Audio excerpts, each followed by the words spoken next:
ॐ वेदान्तार्थप्रकाशेन जगदान्ध्यनिवारकान्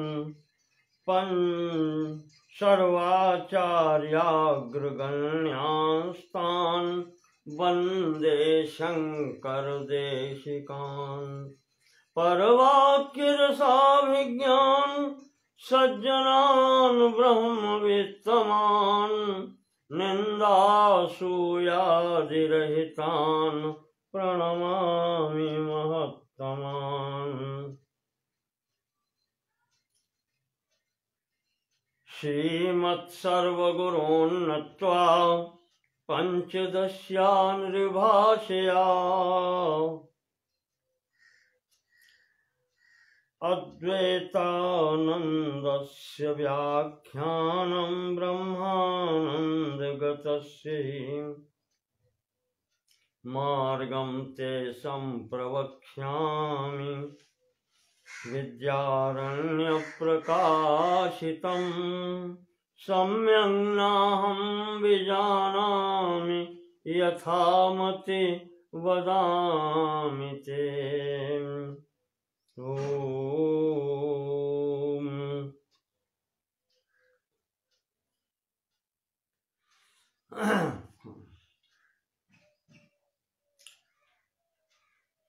पंचदशी ग्रंथ के त्रयोदश प्रकरण ब्रह्मानंद के अंतर्गत अद्वैतानंद का विवरण चल रहा है।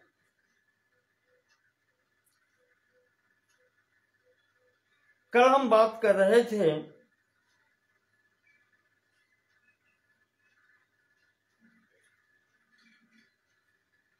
जिसमें ये आया था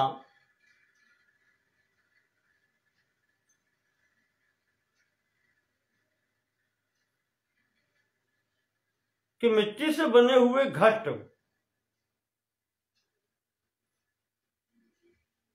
की स्थिति और लय, बनने के बाद में उसका रहना और नष्ट हो जाना।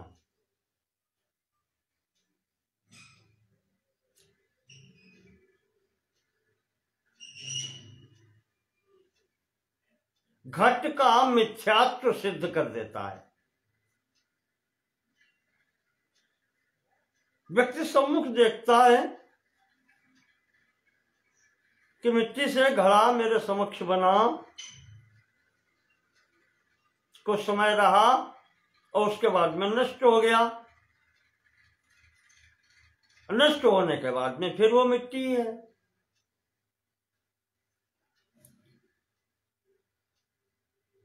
तो ऐसी स्थिति में उस घट शब्द नाम रूप इन सब का मिथ्यात्व सिद्ध हो जाता है। ये सब मिथ्या है, सच्चाई मात्र जो है वो मिट्टी है।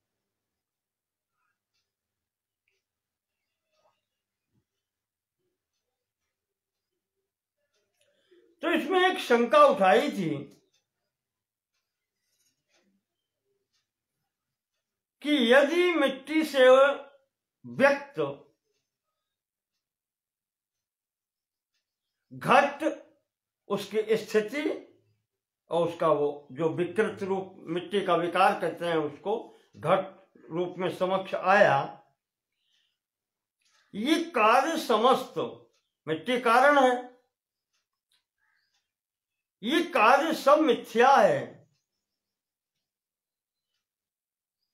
तो मिट्टी रूपी कारण का ज्ञान हो जाने पर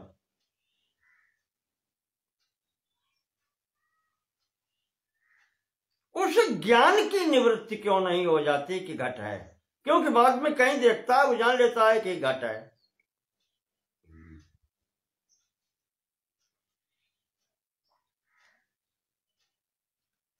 तो उसके लिए स्वामी जी ने कहा था कि ऐसा है, निवृत्त एवं, निवृत्त तो हो जाता है। जब वो घड़े की स्थिति देख लेता है, स्थिति और लय, तो मिथ्यात्व तो वो जान लेता है, ज्ञान हो जाता है।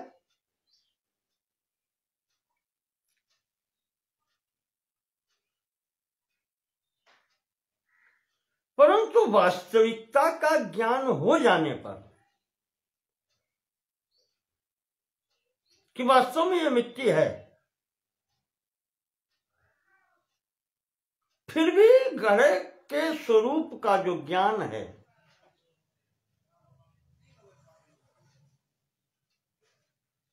वो प्रतीति तो रहती है।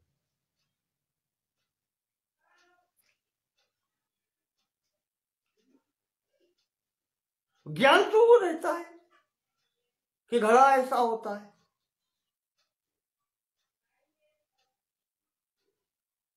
मिथ्यात्व सिद्ध हो जाने पर अभान की स्थिति थोड़ी रहती है, भान तो होता है।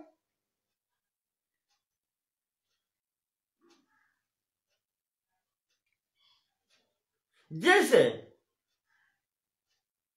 कुछ स्थितियां ऐसी होती हैं, स्वामी जी कहते हैं कि पुमान अधो मुखो नीरे भातोप्यस्ति न वस्तुतः।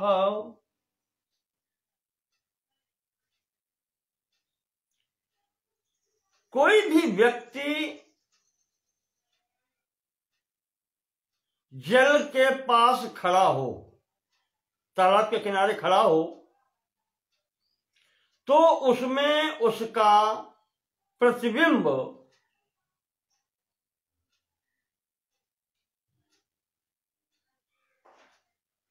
उल्टा दिखाई पड़ता है।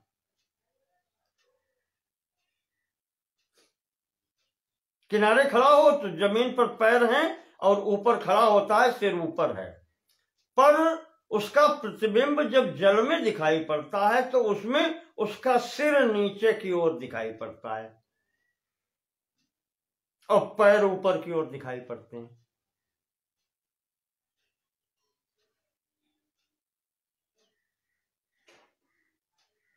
ऐसी स्थिति में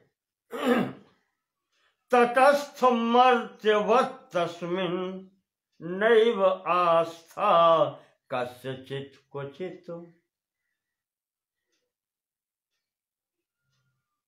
ये इस प्रकार का प्रतिबिंब देख करके उस प्रतिबिंब में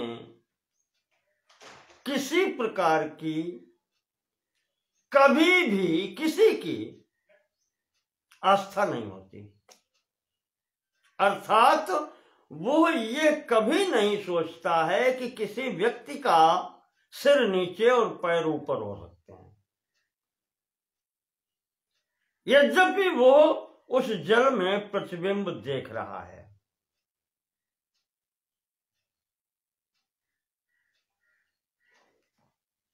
इसी प्रकार से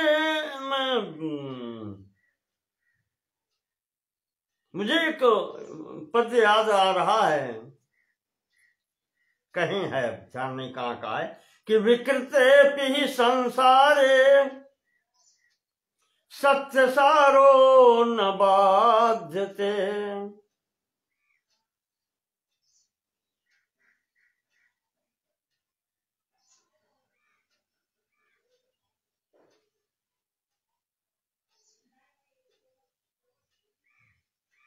संसार में या सांसारिक स्थिति में भी विकृति आ जाने से जो सत्य है उसमें कोई बाधा नहीं होती। तो वहां उन्होंने उदाहरण दिया था कि जले प्रतिपच्छायोपि विटपो नहीं अधो मुखा। जल के किनारे जो वृक्ष खड़ा है उसकी छाया जल में उल्टी दिखाई पड़ती है। जले प्रतिपच्छायोपि, प्रतीप उल्टी, जल में उल्टी छाया दिखाई पड़ने पर भी विटपो नहीं अधोमुखा, वो वृक्ष उल्टा नहीं हो जाता, सत्य सत्य ही रहता है। जैसे मनुष्य तालाब के किनारे खड़ा होकर के अपना प्रतिबिंब जब उसमें देखता है तो उसे अपना प्रतिबिंब उल्टा दिखाई पड़ता है, तो उस प्रतिबिंब में किसी भी पुरुष की कभी भी आस्था नहीं होती। आस्था का मतलब विद्यानंद स्वामी जी के शब्दों में कि कोई उस पर विश्वास नहीं करता, उसे सत्य नहीं मानता। कोई ये नहीं मानता कि किसी भी व्यक्ति का सिर नीचे और पैर ऊपर हो सकते हैं।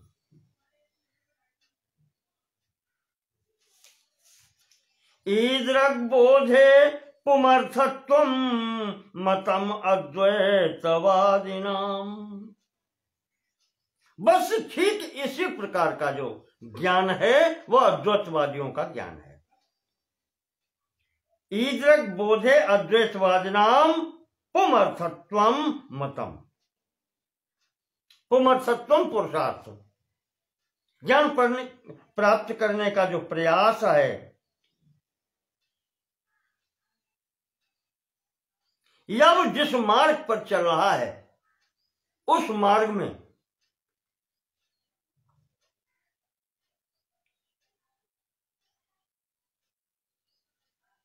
किस मार्ग पर चल रहा है? आत्मार्थम, आत्मज्ञान के लिए, आत्मा के आनंद के ज्ञान के लिए उसका समस्त पुरुषार्थ है। यहां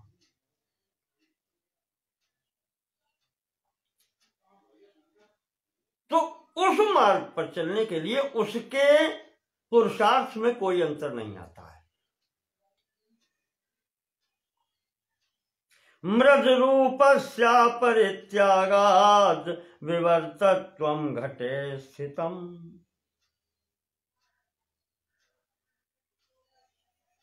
जैसे मिट्टी से जब घड़ा बना, मृद रूपस्य परित्यागाद,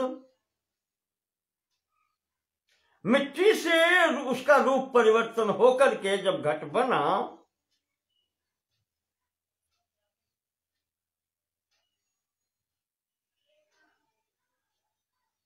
विवर्तत्वम, विवर्त रूप में घट बन गया, तब भी उसको ज्ञान है कि ये सब मिट्टी ही है।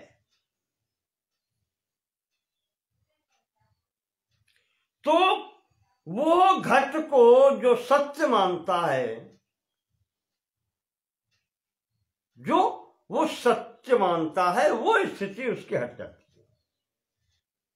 वो बुद्धि निवृत्त हो जाती है कि घट सत्य नहीं है, सत्य है तो मिट्टी है।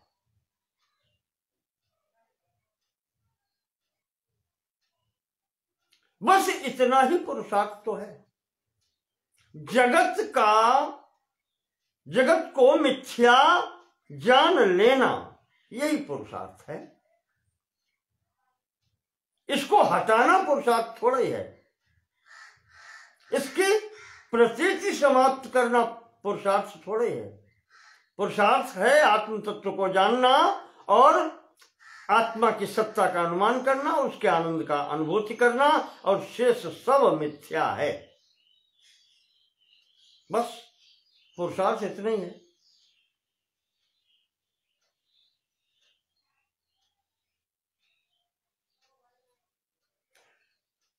परिणामे पूर्व रूपम त्यजेत क्षीर रूपवत। यहां पर परिणाम में जो 3 उदाहरण दिए थे, एक दिया था दूध का दही बनना, एक मिट्टी से घट बनना, और एक स्वर्ण से आभूषण बनना।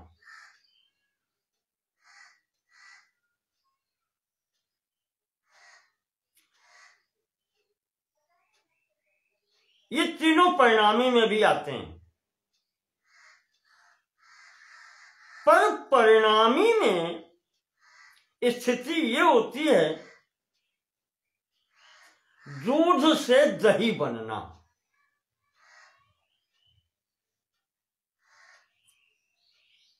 पूर्व गुणों को कुछ गुणों को छोड़ करके और कुछ नए गुण धारण कर लेना, ये परिणामित्व की स्थिति है। और विवर्त में पूर्व रूप में कोई भी परिवर्तन न होते हुए नाम रूप धारण कर लेना, ये परिणामित्व है, वो विवर्त है। इतना ही अंतर है।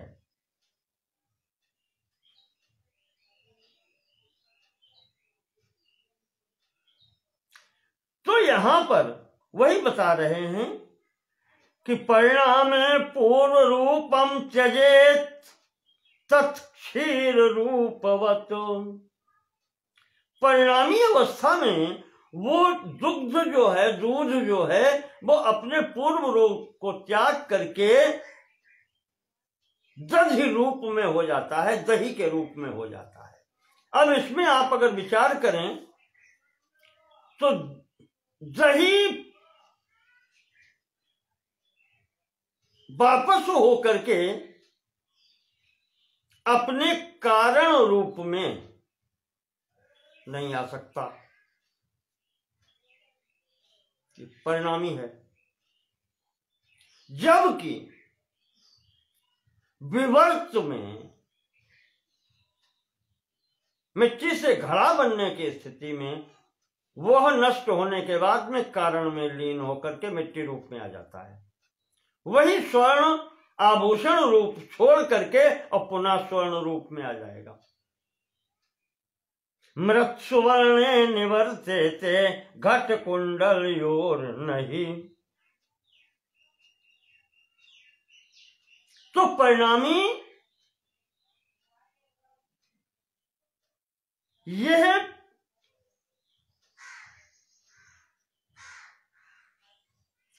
घट में और सुवर्णत्व में नहीं है। ये परिणामी, ये विवर्त है।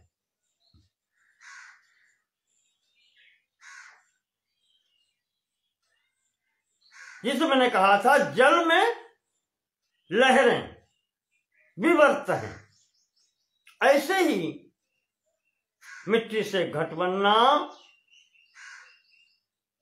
ये विवर्त है, क्योंकि ये कार्य रूप छोड़ करके कारण में फिर जा सकता है, लय हो जाएगा। इसी प्रकार से सोने से बना हुआ कुंडल आभूषण वो अपना स्वरूप छोड़ के लय होकर के और फिर स्वर्ण रूप में जा सकता है। घटे भगने नम्रत भावा। अब एक छोटी सी शंका उठाते हैं कि घटे भगने, घड़ा फूट जाने पर मिट्टी कहां होता है? नम्रत भावा कपाला नाम अवेक्षणात्। जब घड़ा फूटता है तो हमें उसके वो कपाल दिखाई पड़ते हैं, मिट्टी कहां होता है?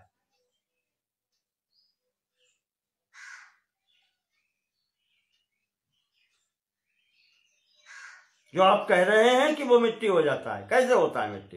वो तो कपाल दिखाई पड़ते हैं। घड़ा फूट गया तो वो कपाल मतलब खोपड़े अलग अलग दिखाई पड़ते हैं, अलग अलग आकृति में। तो कहते हैं मैं एवं मां एवं। स्वामी जी कहते हैं ऐसा नहीं है। चूर्णोस्ति, अगर उसको पीस के चूर्ण कर दिया जाए तो मृद रूपम, तो वो मिट्टी के रूप में आ जाता है।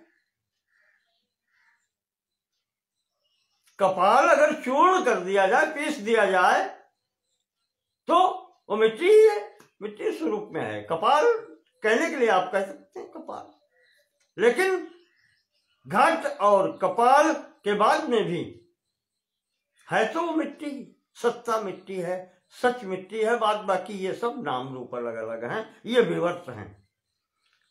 स्वर्ण रूपम त्वचे स्फुटम, और सोने में तो स्पष्ट देखा जाता है। जैसे ही आभूषण गलाए जाएंगे वो अपने स्वर्ण रूप में आ जाएंगे।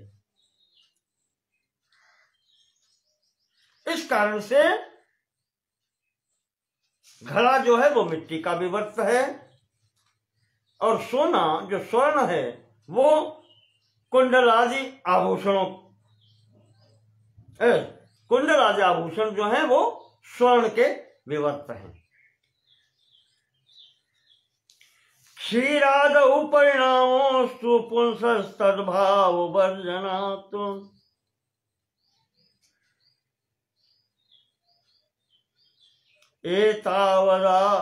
एतावता मृदादीनां दृष्टान्तत्वं न हीयते।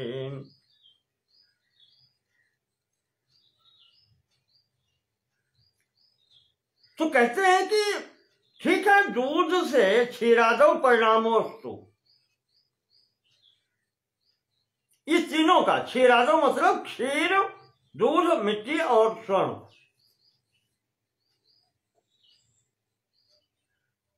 इनका परिणाम भी कह सकते हैं। तो जैसे दूध का परिणाम दही है, उसमें तद्भाव वर्जनात्, जो प्रथम भाव था वो छूट गया दूध में। तो एतावता मृदादीनां दृष्टान्तत्वं न हीयते।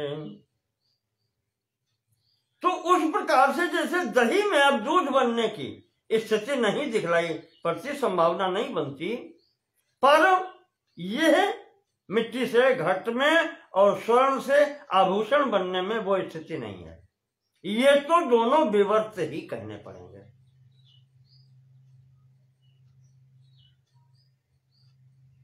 इससे न दृष्टान्तत्वं न हीयते, ये जो दृष्टांत है, ये जो उदाहरण है, इसमें कोई हानि नहीं है। आरंभवादिनः कार्ये मृदो द्वैगुण्यमापतेत्।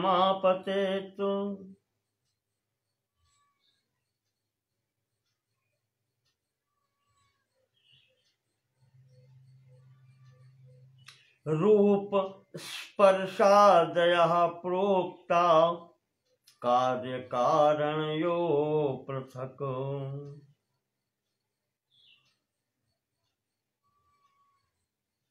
आरंभवादी जो हैं, मैंने आपको बताया था, न्यायिक लोग, न्याय दर्शन के अनुगामी,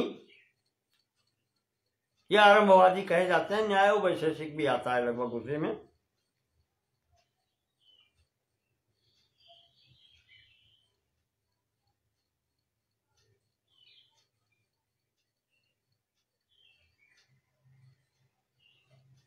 उनके अनुसार मिट्टी और उसका कार्य घड़ा, तो मृदो द्वैगुण्यमापतेत्,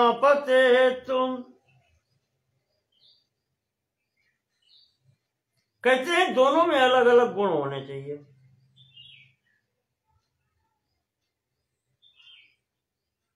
कार्य में अलग और कारण में अलग। कारण द्रव्य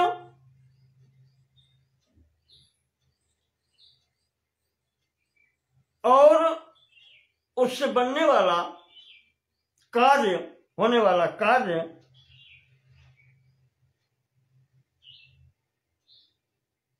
आकार में अलग अलग हैं, नाम रूप अलग अलग है।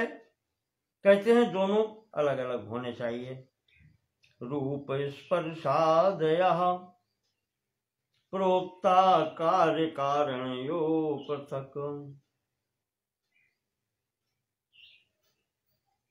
क्योंकि उसका रूप अलग है मिट्टी का, और कार्य का, घड़े का रूप अलग है। स्पर्श करके देखें तो कठोरता में भी अंतर है। रूप स्पर्शादयो, रूप और स्पर्श आदि, यानी सभी गुणों में अलग अलग मालूम पड़ते हैं।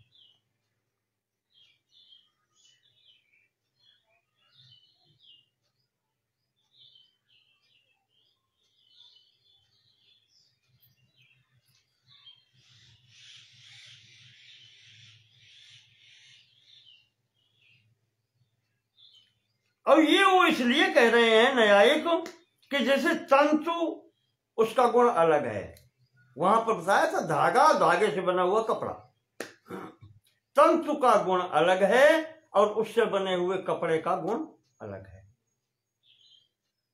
तो वहां कार्य और कारण और कार्य इसमें अंतर दिखाई पड़ता है।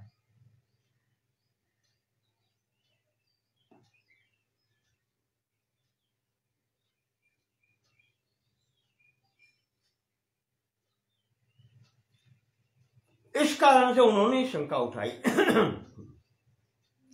तो कहते हैं, कहने दो इनको, वो माने अपना अलग अलग, पर कोई भी कार्य है वो कारण से अलग नहीं होता, कार्य के गुण उसमें रहते हैं। मृत सुवर्णमयश्चेति दृष्टान्तत्रयमारुणि।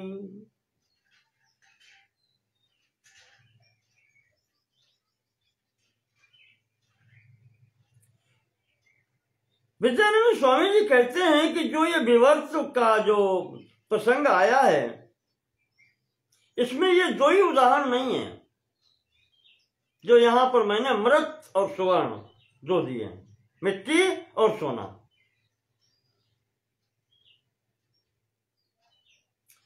वो कहते हैं दृष्टांत त्रयम आरुणि।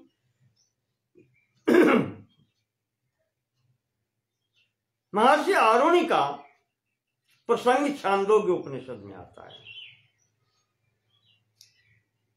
छांदोग्य उपनिषद में महर्षि आरुणि ने 3 उदाहरण दिए हैं, मिट्टी, सोना और लोहा। लोहा भी दिया उन्होंने। आरुणि मृत सुवर्णम च अयः इति दृष्टांत त्रयम् प्राह। प्राह तो वासयेत् कार्यान तत्त्वम् सर्ववस्तुषु।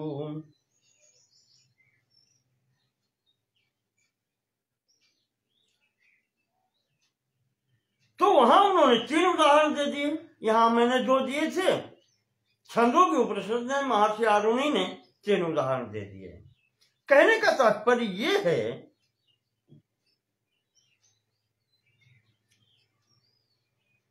वहां उन्होंने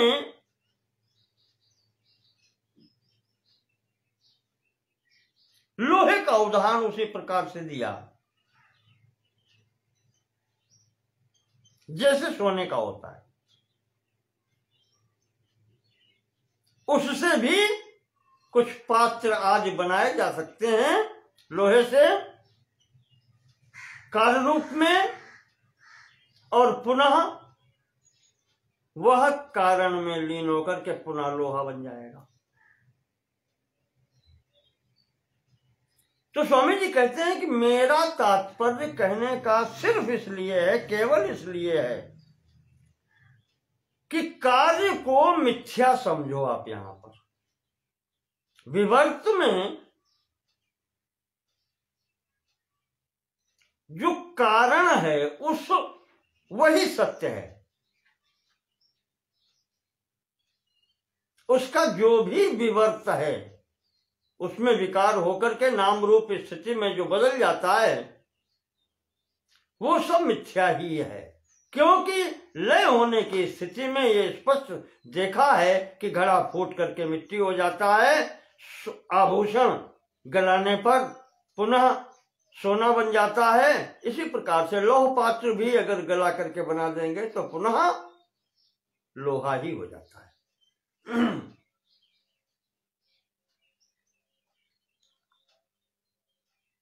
तो केवल यहां पर ग्रहण ये करना है कि कार्य मिथ्या है,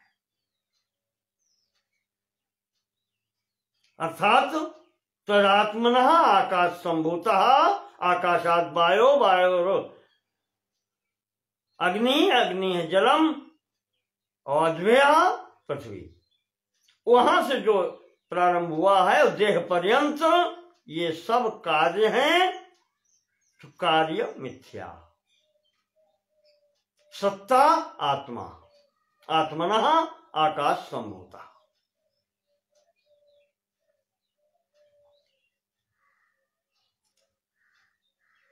कारण ही सत्य है। कारण ज्ञानतः कार्य विज्ञानम चापि सोवदतु।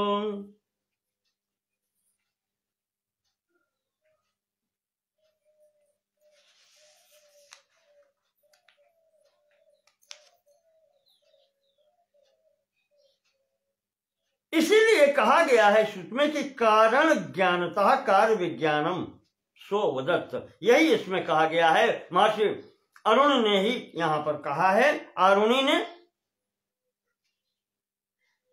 कि मिट्टी का ज्ञान हो जाने पर उससे समस्त मिट्टी के जितने भी कार्य हैं, घट हो, स्थाली हो, छोटे छोटे पात्र हो, उन सब का ज्ञान हो जाता है। अर्थात कारण का ज्ञान होने पर उसके कार्यों का, समस्त कार्यों का ज्ञान हो जाता है। वहां पर उन्होंने कहा है, यथा सौम्यैकेन मृत्पिंडेन सर्वम मरणमयम विज्ञातम स्यात्। एक मिट्टी के पिंड का ज्ञान हो जाने से उससे होने वाले समस्त कार्यों का ज्ञान हो जाता है। मरणमयम विज्ञातम, ये महर्षि अरुण ने बतलाया है। और सत्य ज्ञानेन ज्ञानम कथम अत्रोपपद्यते। अब तुम ये कहोगे कि जब सत्य का ज्ञान हो गया, कारण का ज्ञान हो गया, तो ये जो झूठा ज्ञान है, अनर्थ ज्ञान है, मिथ्या जिसको कहते हैं, वो कह रहे हैं आप झूठा ज्ञान कह रहे हैं, वह कथम अत्र उपपद्यते। फिर ये यहां पर उपलब्ध क्यों होता है, दिखलाई क्यों पड़ता है? ये झूठा ज्ञान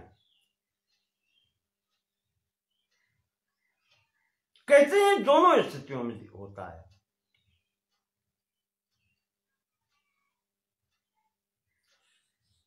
झूठ हो सत्य जाहि बिनु जाने। जब तक कारण का ज्ञान नहीं होता तब तक झूठ ही सत्य भाषित होता रहता है, और जब कारण का ज्ञान हो जाता है तो वो जो झूठ ज्ञान हो रहा था, उस झूठ ज्ञान की निवृत्ति हो जाती है।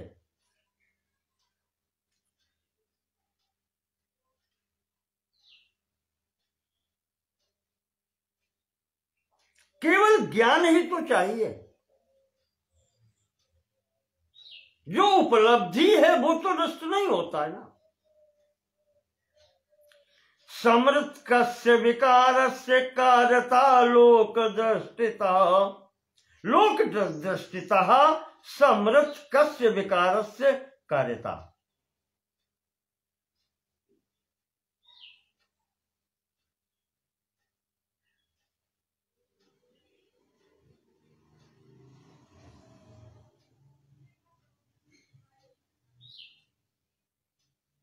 अब इसमें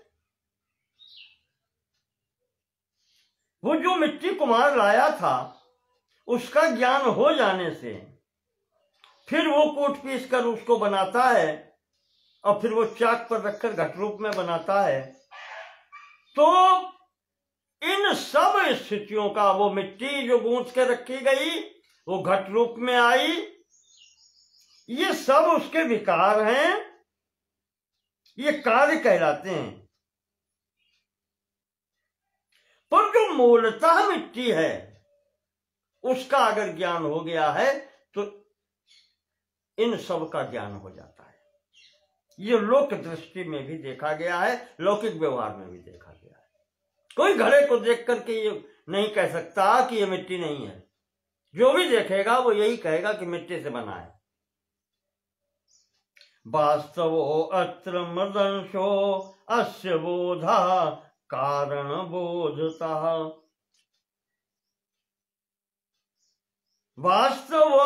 वास्तव अत्र मृद अंशो, वास्तविकता में तो वो ये उस मिट्टी का ही अंश है।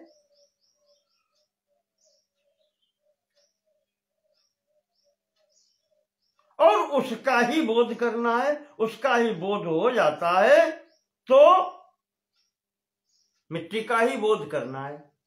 और वो हो गया है तो फिर इनसे बाद में जो इसके विकार हैं इनसे कुछ भी लेना देना नहीं है।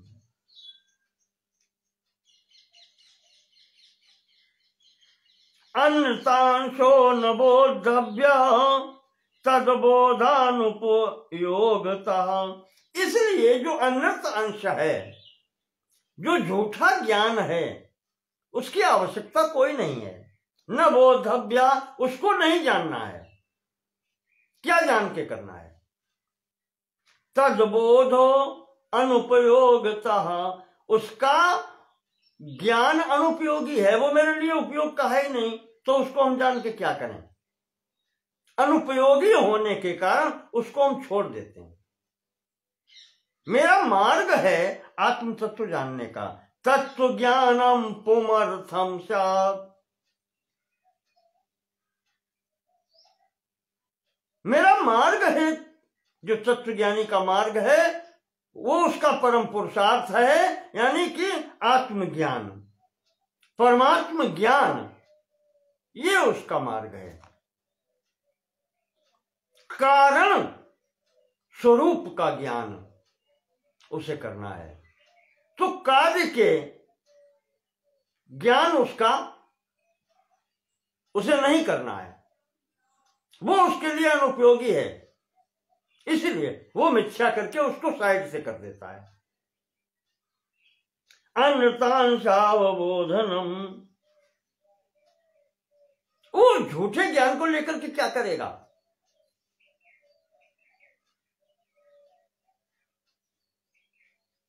इसलिए वो जो झूठा ज्ञान है कारण, वो कार्य रूप में, उसको वो एक किनारे करके वो अनुपयोगी है, इसलिए वो उसकी उपेक्षा कर देता है। और उसके जो अपेक्षित मार्ग है, वो जो चाहता है, वो तत्व ज्ञान के मार्ग का है, वो आत्मानुसंधान करता है, वो उधर चलता है। इसलिए कारण को जानने का उत्सुक व्यक्ति उसके विकारों की तरफ, वो कार्य रूप में जो उसके विकार हैं, उनको वो छोड़ देता है। तर्हि कारण विज्ञानात् कार्य ज्ञानमितीर्थे। इसीलिए कहा गया है कि कारण का ज्ञान हो जाने पर उसके समस्त कार्यों का ज्ञान हो जाता है। कारण मिट्टी है तो उससे बनने वाले समस्त नाम रूपात्मक और जो आकार की आकृतियां हैं वो सब मिट्टी ही हैं, बस। और क्या चाहिए? वो मृद बोधान मृत्तिका बुद्धेत्युक्तम स्यात् कोत्र विस्मय। और मिट्टी का ज्ञान हो जाने पर वो समस्त पात्र जो भी हैं सब मिट्टी हैं, तो उसमें आश्चर्य क्या है? सत्यम कार्येषु वस्त्वंशः कारणात्मेति जानतः। सत्यम, हाँ यही सत्य है। कार्येषु वस्तु अंशः कारण आत्मा इति जानता। जब हमने जान लिया कि इस समस्त कार्य का कारण वो आत्मा है, तब इति जानतः विस्मयो मास्पृहाज्ञस्य विस्मयः केन वार्यते। विस्मयो मास्तु इह। फिर यहां पर आश्चर्य करने के लिए क्या रह जाता है? जब सब आत्म स्वरूप ही है, आत्मा का ही विवर्त है, तो उसके लिए फिर और जानने को क्या रह जाता है। और अज्ञस्य विस्मयः केन वार्यते, और जो बुद्धि से शून्य है, अज्ञ है, कहते हैं उनके आश्चर्य को कौन निवारण कर सकता है। वो सब कुछ ठीक, वो तो आश्चर्यपूर्वक हर वस्तु देखते हैं, पर जो ज्ञानी है वो जानता है ये आत्म स्वरूप का ही विकार रूप में ये सब कुछ है, यही विवर्त है। मूल तो मिट्टी है। अब वो घड़ा देखे, सकोरा देखे, थाली देखे, चाहे चम्मच देखे उसी की बनी हुई, तो वो तो कहते हैं ये तो सब विकार है, इसके है तो मिट्टी। क्या आश्चर्य उसमें। जिसको मिट्टी का ज्ञान हो गया उसे क्या आश्चर्य इन रूपों में। ऐसे ही जिसको तत्व ज्ञान हो गया, आत्मज्ञान हो गया, उसको इस प्रपंच में सब इसी के विवर्त हैं। जिधर देखता हूं उधर मैं ही मैं हूं, तो फिर उसमें आश्चर्य कैसा। आश्चर्य तो तब होता है जब कोई व्यक्ति नई वस्तु देखता है। जब मैं ही मैं हर जगह पर हूं तो मेरे में मैं तो नित्य प्राप्त हूं। तो आरंभी परिणामी च लौकिकश्चैक कारणे ज्ञाते सर्वमतिं श्रुत्वा प्राप्नुवन्त्येव विस्मयम्।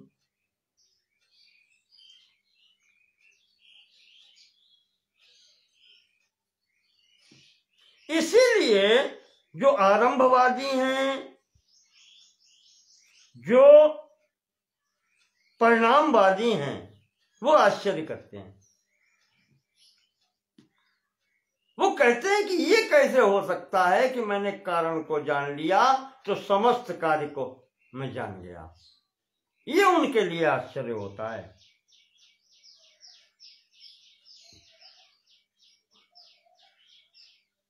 वो ये सुनकर के एक कारण ज्ञाते सर्वम इति, एक कारण के ज्ञान से सब कुछ जान लिया गया, ये सुनकर के वो आश्चर्य करते हैं, क्योंकि उनके यहां ये है नहीं। वो ये स्वीकार नहीं करते।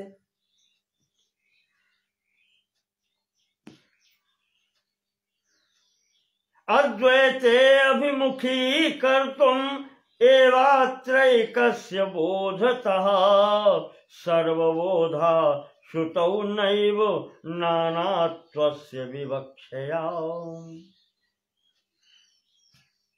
अद्वैते अभिमुखी कर्तुम,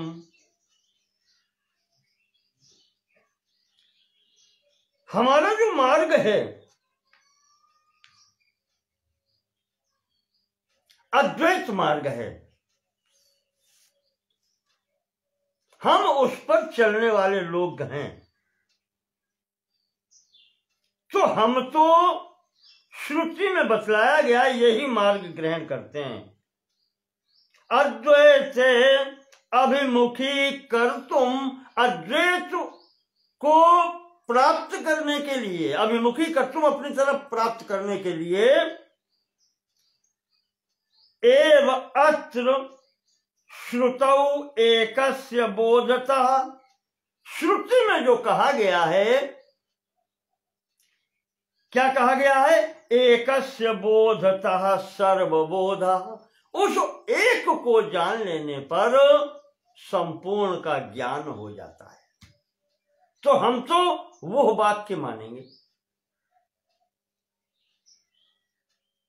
नानात्वस्य विवक्षया न एव, क्योंकि मुझे इन विभिन्न पदार्थों की विवक्षा नहीं है। विवक्षा का मतलब इनसे मतलब नहीं है, मैं इनका मूल देखता हूं कि ये कहां से आए हैं।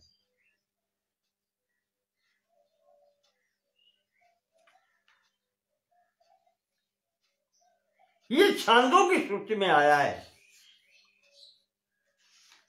छंदों के उपनिषद में आया है कि एकस्य बोधतः सर्वबोधा, जिसने उस कारण स्वरूप परमात्मा को जान लिया, उसने सब कुछ जान लिया।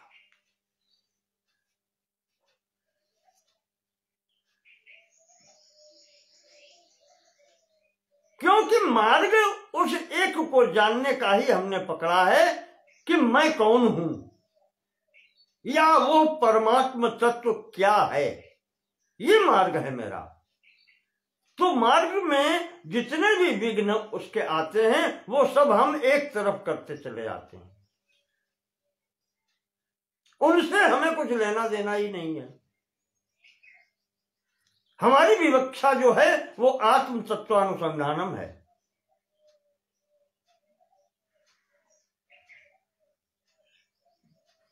यहां पर अनेकता से हमें नहीं लेना देना है, इस जगत प्रपंच से मुझे कुछ नहीं लेना देना है। मैं ये देखता हूं कि जगत प्रपंच आया कहां से, इसका कारण क्या है, तो मुझे उस कारण की तरफ जाना है।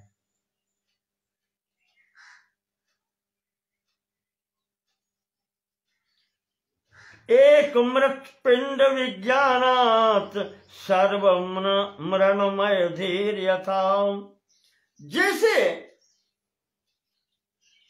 मिट्टी की जानकारी होने के बाद में एक मृत पिंड विज्ञानात्, तो मिट्टी का पिंड जो है मिट्टी, उसके जानकारी से, विज्ञान से, ज्ञान से सर्व मरणमय धीर यथा, ये बुद्धि में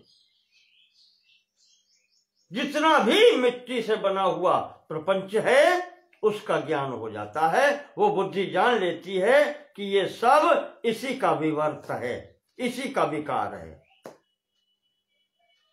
जहां जहां वो मिट्टी है। तथैक ब्रह्म बोधेन, ठीक उसी प्रकार से एक ब्रह्म का ज्ञान हो जाने पर, परमात्म तत्व का ज्ञान हो जाने पर इन सब का ज्ञान हो जाता है, क्योंकि ये सब उससे ही आए हैं, उसका ही कार्य स्वरूप ये संपूर्ण प्रपंच है। कारण कौन है? वो ब्रह्म ही है, वो चिदानंदमय ब्रह्म जो है वही इनका सबका कारण है। तो जब एक को जान लिया तो उससे इन सब का ज्ञान हो जाता है। तथैक ब्रह्म बोधेन जगत बुद्धिर विभाव्यताम।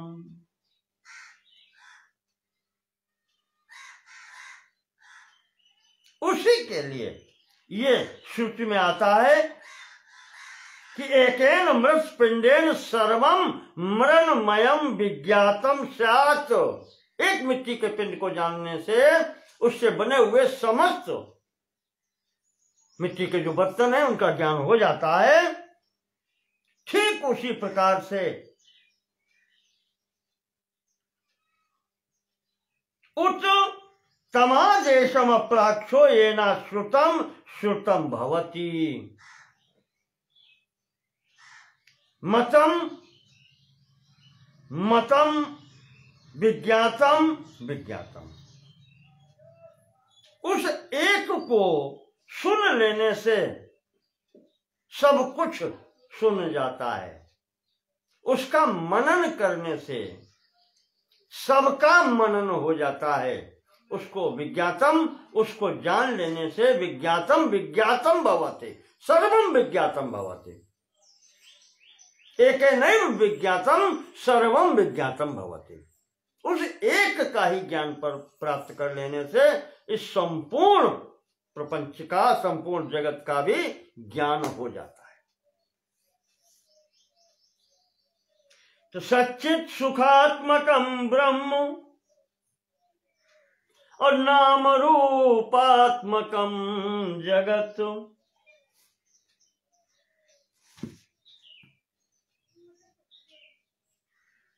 कहते हैं सत स्वरूप,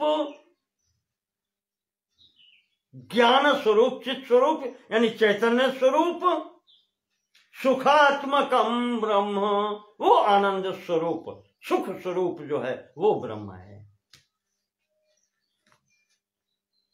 और नाम रूपात्मकम जगत,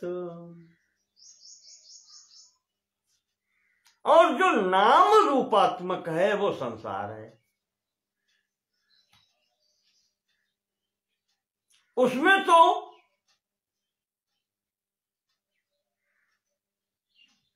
न रूप न नामा अज सच्चिदानंद सुख धामा।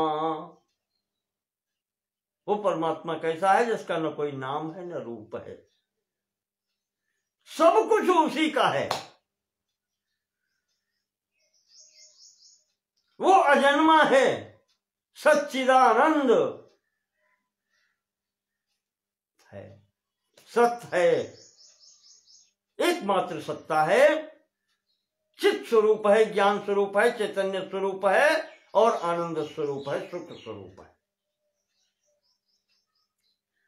तापनीय श्रुतम ब्रह्म सच्चिदानंद लक्षणम। ये तापनीय उपनिषद में वही मैंने कहा था, नृसिंहोत्तर तापनीय उपनिषद में ये सब चीजें आई हैं। तापनीय श्रुतम ब्रह्म सच्चिदानंद लक्षणम। तापनीय उपनिषद में इस सच्चिदानंद लक्षण से यही ब्रह्म कहा गया है।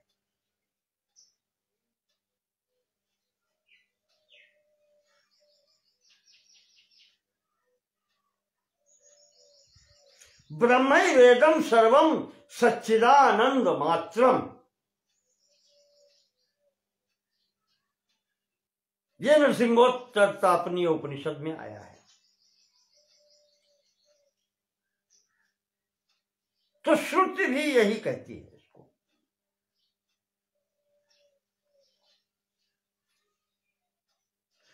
सद्रूपमारुणी प्रज्ञानम ब्रह्म बहिर्वृचः।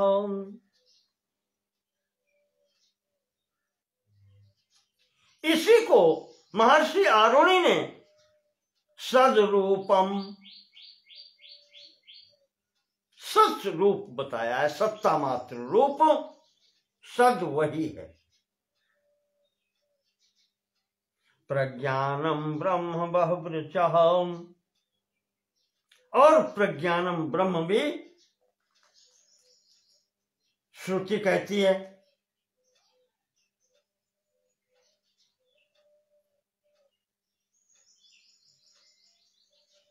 प्रज्ञानम ब्रह्म भी वहीं आया है।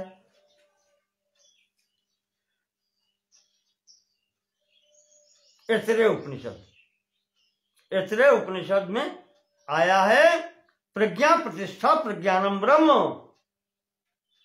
उसको ज्ञान स्वरूप कहा गया है। और छांदोग्य में ये स्थितियां आई हैं, महर्षि उद्दालक ने उसको सत्य रूप में कहा है। सदैव सौम्येदम एव अग्र आसीत। हे सौम्य, शिष्य को उपदेश दिया है कि यह सृष्टि से पूर्व सत्ता एक ही थी, सत्य एवं, वही सत्य।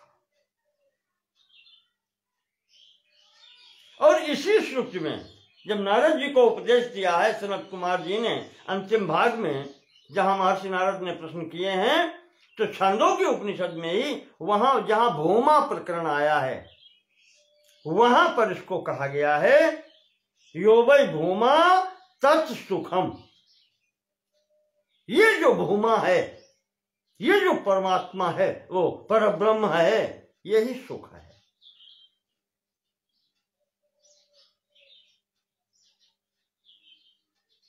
सनत कुमार आनंदम एवं अन्यत्र गम्यताम। सनत कुमार जी ने इसी को सुख और इसी को आनंद स्वरूप कहा है। वहां इसी को तैत्तिरीय उपनिषद में आपको मैंने बताया था, ब्रह्मानंद वैली में ही इसी को कहा गया था, रसो वै सः यम प्राप्त क्या है, सदा आनंदी भवति। ये आनंद स्वरूप ही है। आनंदम ब्रह्म विजानात्। आनंद स्वरूप को ही तुम ब्रह्म समझो। वही प्रज्ञानम ब्रह्म भी है। भृगवल्ली से लेकर के ब्रह्मानंद वल्ली तक अगर आप देखें तो वहां भी यही सब मिलता है। तो विचिंत्य सर्वरूपाणी, इस प्रकार से कृत्वा नामानि तिष्ठति, अहम व्याकरवाणी में नाम रूपे श्रुते।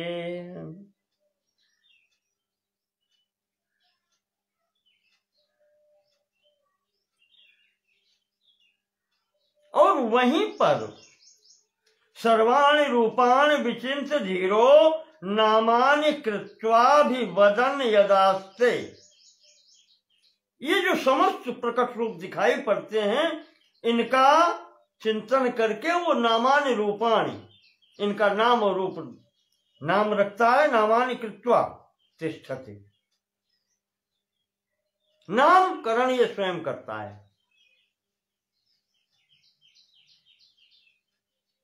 संपूर्ण जगत के वहां पर जो स्थिति दिखाई है वो नाम रूपात्मक बताई गई है।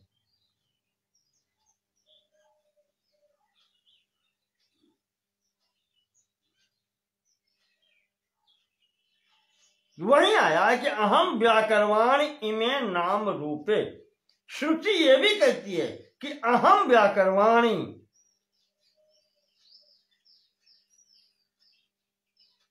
इस श्रुते, मैंने ही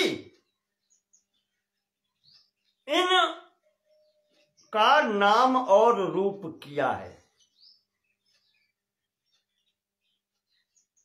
वो अहम के द्वारा ही है।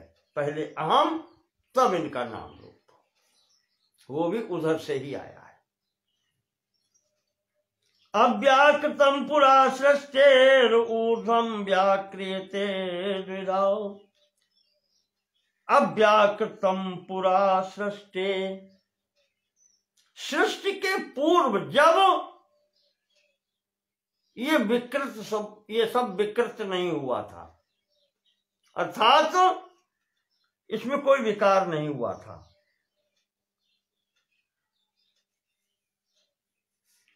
अर्थात ये सब संरचना जब नहीं हुई थी, विवर्त नहीं बने थे, या मिट्टी से घड़ा नहीं बना था, तो पहले क्या थी? मिट्टी थी।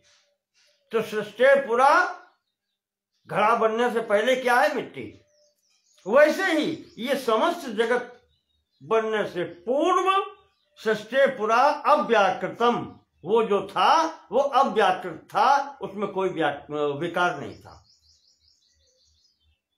कारण में कोई विकार नहीं था। ऊर्ध्वं द्विधा व्याक्रियते, और इसके बाद में जब उसमें विकार उत्पन्न हुआ यानी घड़ा बना, तो उसमें क्या? दो विकार हुए। क्या?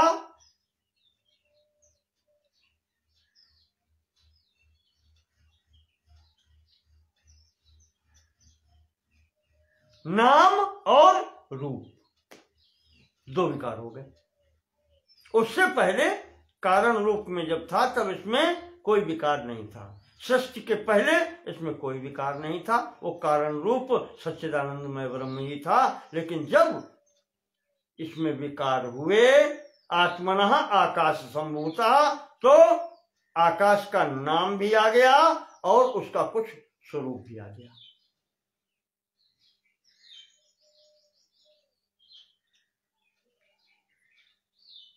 तात्पर्य ये कि श्रुति कहती है, ये सब प्रमाण जो है स्वामी जी श्रुति से ही ले रहे हैं, उपनिषदों से।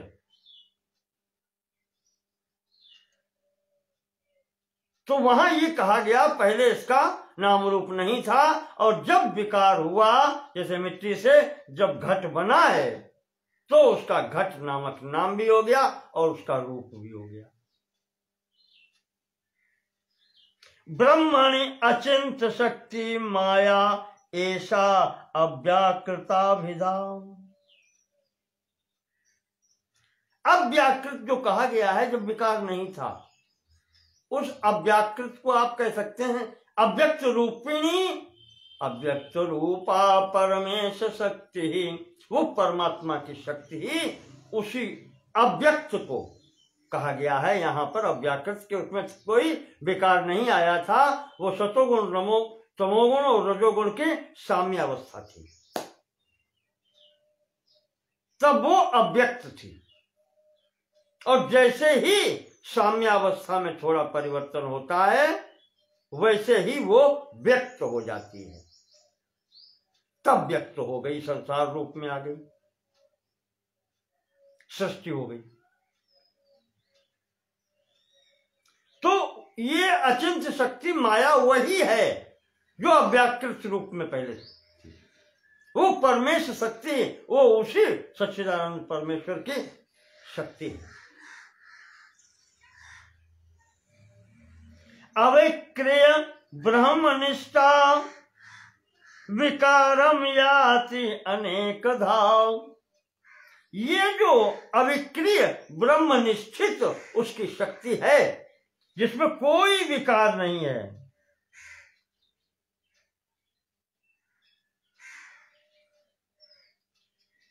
जिसमें कोई विकार नहीं था, वो तीनों गुणों के साम्यावस्था रूप में परम ब्रह्म की शक्ति ही शक्तिमान के, हमने कहा कि शक्ति सदैव शक्तिमान के साथ में रहती है। शक्ति अलग आपको कहीं नहीं मिल सकती। अग्नि है तो उसकी जलाने की शक्ति उसके पास होगी, अग्नि न हो तो शक्ति अलग से आपको नहीं होगी, उपलब्ध नहीं होगी। शक्तिमान के साथ में ही शक्ति होती है, वो अलग से दिखलाई नहीं पड़ती, वो उसके साथ ही रहती है। तो ये जो परमेश्वर की शक्ति है, ये उस परम ब्रह्म परमात्मा की जो शक्ति है, चिदानंद सच्चिदानंदमय ब्रह्म की जो शक्ति है, वो अव्यक्त रूप में वहां पर है। और जैसे ही उसमें विकार हुआ, ये सृष्टि प्रपंच हो गया। तो यहां शक्ति और शक्तिमान पृथक नहीं है, पृथक हो ही नहीं सकते। अगर शक्ति अलग हो जाए तो फिर वो शक्तिमान कैसे, जब शक्ति उससे अलग हो गई, उसमें शक्ति है ही नहीं। जब तक उसमें शक्ति है तभी तो वो शक्तिमान है। मैंने इसीलिए कहा था कि शक्ति को रहने के लिए आश्रय चाहिए, बिना आश्रय के आश्रित नहीं होता है। तो शक्ति है आश्रित और शक्तिमान है आश्रय, ये दोनों एक साथ होते हैं, इनकी स्वतंत्र स्थिति नहीं होती, ये एक ही है। इसीलिए उसको अद्वितीय कहा जाता है, दूसरा कोई नहीं है, एक ही है। तो अविक्रिय ब्रह्मनिष्ठा विकारम याति अनेकधा, और यही विकार प्राप्त करके अनेकधा हो जाता है। श्वेताश्वतर उपनिषद में आया है, वहां पर इसी को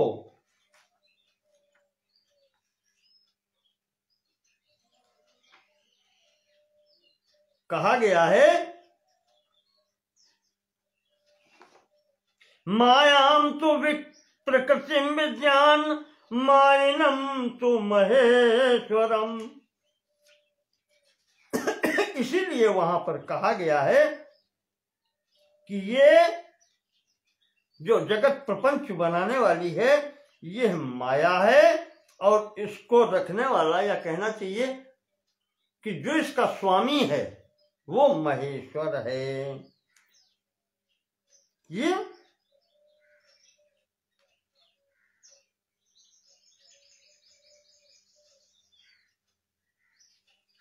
और इसका माया का जो कहते हैं,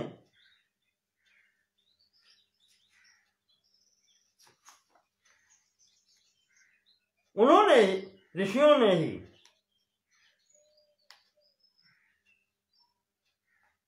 साक्षात किया है।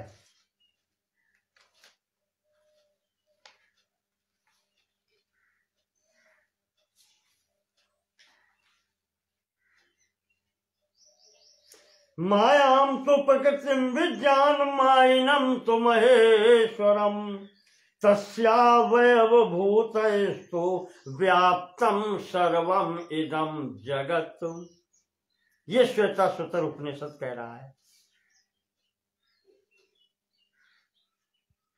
कि ये जो प्रकृति कही जाती है यही माया है, और मायापति जो है मायाविनम तुम महेश्वरम, इसका स्वामी जो है, जो पति है, वो महेश्वर है, वही पूर्ण परात्पर पर ब्रह्म है,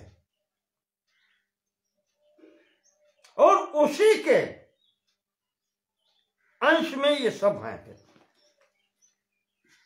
आद्यो विकारः आकाशः, मैंने आपको कहा था, तस्माद् वा तदात्मानः आकाश संभूतः। किसके कारण? इसी के कारण, माया के कारण। आद्यः विकारः आकाशः, इसका जो प्रथम विकार उत्पन्न हुआ वो आकाश। सो अस्ति भात्यपि च प्रियः, इसमें 3 गुण होते हैं, अस्ति, भाति और प्रिय।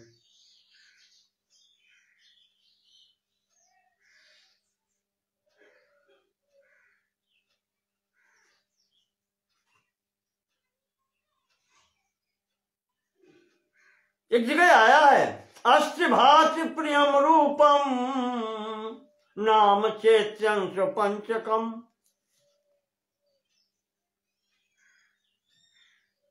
पांच प्रकार की चीजें हैं यहां पर। अस्ति भाति प्रियम रूपम, अस्ति भाति प्रियम रूपम नाम चेत्यंश पंचकम। आद्यत्रयम् ब्रह्म रूपम जगत रूपम ततो द्वयम्। जो आदि 3 गुण हैं वो ब्रह्म के हैं। आद्यत्रयम् ब्रह्म रूपम, कौन कौन थे? अस्ति, भाति और प्रिय।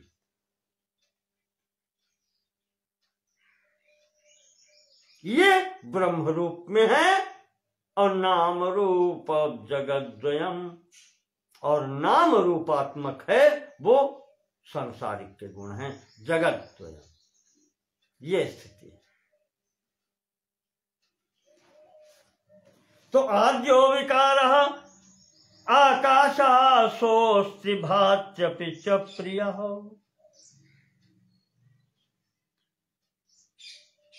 आदि विकार जो है उसको दिखलाते हैं। पहला विकार जो है वह आकाश है, और उसमें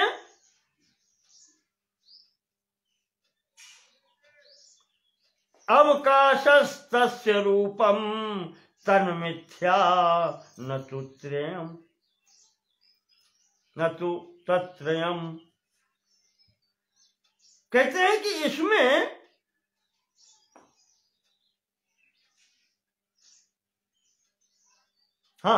बात आई थी, मायाम तो प्रकृति विज्ञान मायनम तो महेश्वरम। ये माया ही प्रकृति कही जाती है, जो तीनों गुणों की साम्यावस्था है। और इसका जो स्वामी है मायिनम मायापति महेश्वरम, वो महेश्वर है। और महेश्वर के संबंध में आगे बात आती है। परब्रह्म परमेश्वर के बाद परमात्मा ब्रह्म के संबंध में जो आता है, आद्यो विकारः आकाशः, उसका आदि विकार जो है तस्माद् वा तदात्मनः आकाशः संभूतः। तैत्तिरीय उपनिषद के ब्रह्मानंद वल्ली में यहां से ही प्रारंभ होता है षष्ठ प्रकरण। तो उस स्तर से कहते हैं कि अब इस प्रथम विकार आकाश में ये दिखाते हैं कि चूंकि कारण से कार्यत्व की प्राप्ति हुई है, आत्मनः आकाश संभूता, आत्मा से ही ये, उस कारण रूप ब्रह्म से ही ये कार्य रूप में आया है। तो इसमें अस्ति भाति अपि च प्रियः तस्य रूपम अवकाशः आकाशस्तस्य रूपम तन् मिथ्या न तु तत्रयम्।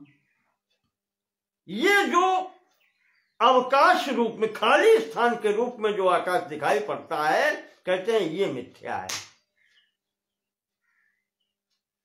और जो वो तीन गुण हैं, कौन से? अस्ति, भाति और प्रिय। हाँ, इसकी बात कर लेते हैं।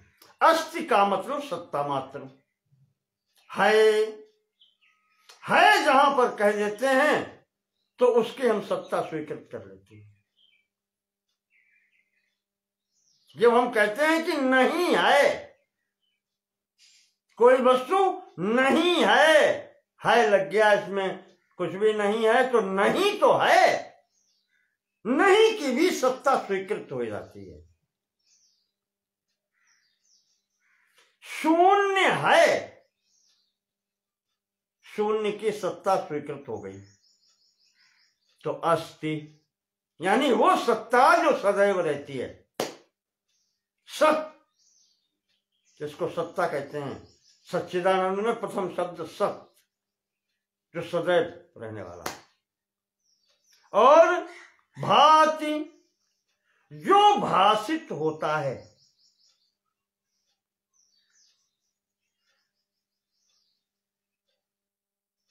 सर्वत्र, वो भाति। और प्रियम, वही प्रिय होता है। आत्मा सबको प्रिय है, ये तो पीछे बता चुके हैं।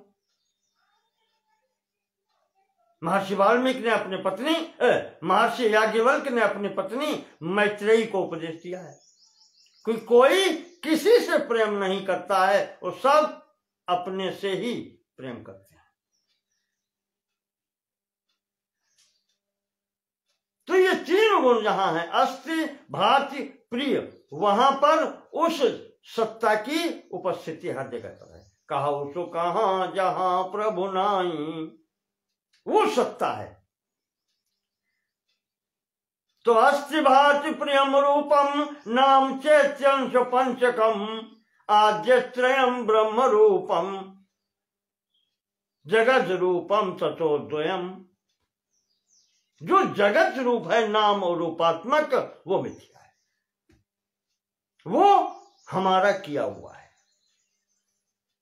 वही आद्य रूप का विकार है। तो प्रथम विकार आकाश है, तो आकाश में दिखाया कि अस्ति, भाति और प्रिय, ये तीन गुण उसमें हैं। चौथा जो गुण आता है अवकाश रूपी, ये खाली स्थान रूपी, ब्रह्म में खाली स्थान नहीं है, वो सर्वत्र व्याप्त है।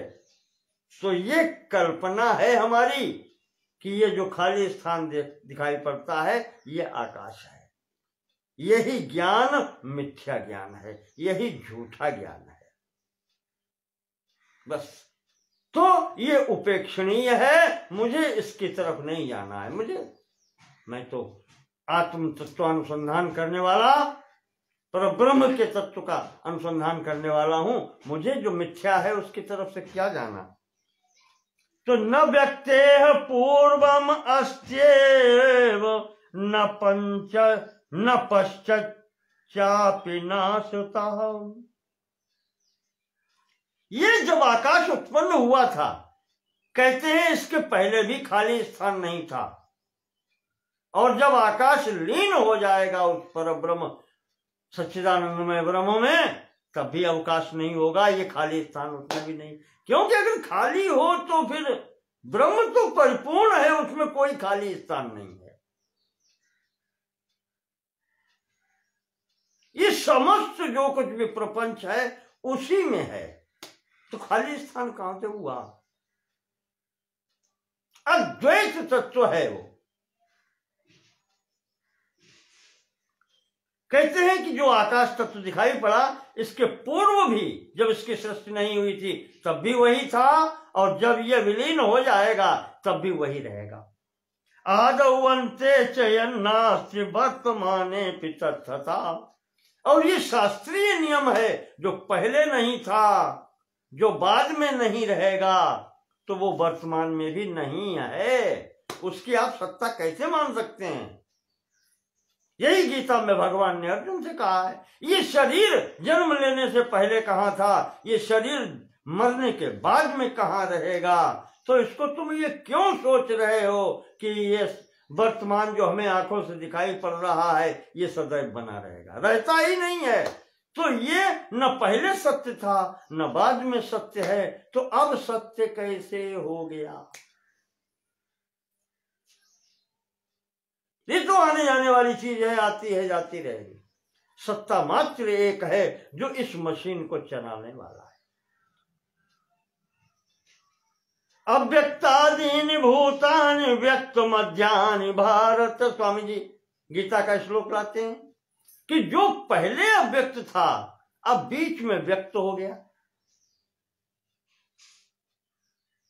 अव्यक्त निधनान्येव तत्र का परिदेवना। ये भगवान कृष्ण ने कहा है कि जो पहले अव्यक्त था अभी व्यक्त दिखलाई पड़ रहा है, और निधनान्येव अव्यक्ता पुनः, निधन हो जाने के बाद में अव्यक्त पुनः हो जाएगा। शरीर तो जला दिया जाएगा, फिर शरीर क्यों नहीं रखते इसको? क्यों? वो तो अव्यक्त क्षणिक व्यक्त है। फूटा कुंभ जल जल ही समाना, वो स्थिति है। घड़ा फूट गया तो मिट्टी हो गई, चला गया, सब उसी में गंगा जी में प्रवाहित कर दिया राख बना के मिट्टी। ये मिट्टी अपने कारणभूत जल में समाहित हो गई, लीन हो गई, लय हो गई, समाप्त, कारण में चला गया ये कार्य। आज भी पृथ्वी जल तत्व से ही पृथ्वी तत्व आया था, तो पृथ्वी तत्व जल तत्व में समाहित हो गया, चला गया, अव्यक्त हो गया पुनः। मरने के बाद में अव्यक्त, जन्म से पूर्व अव्यक्त, तो उसमें सोचना किस बात का? अव्यक्त निधनान्येवेत्याह कृष्णो अर्जुनम प्रति। यही तो भगवान कृष्ण ने अर्जुन के प्रति कहा है कि जो आज में नहीं है, जो अंत में नहीं रहेगा, उसको हम मध्य में व्यक्त होने के कारण मान कैसे लें? पहले भी मिथ्या, बाद में भी मिथ्या, तो अभी भी मिथ्या है, वो केवल भाषित हो रहा है, लग रहा है नहीं? मृदवत्ते सच्चिदानंदा अनुगच्छन्ति सर्वदा।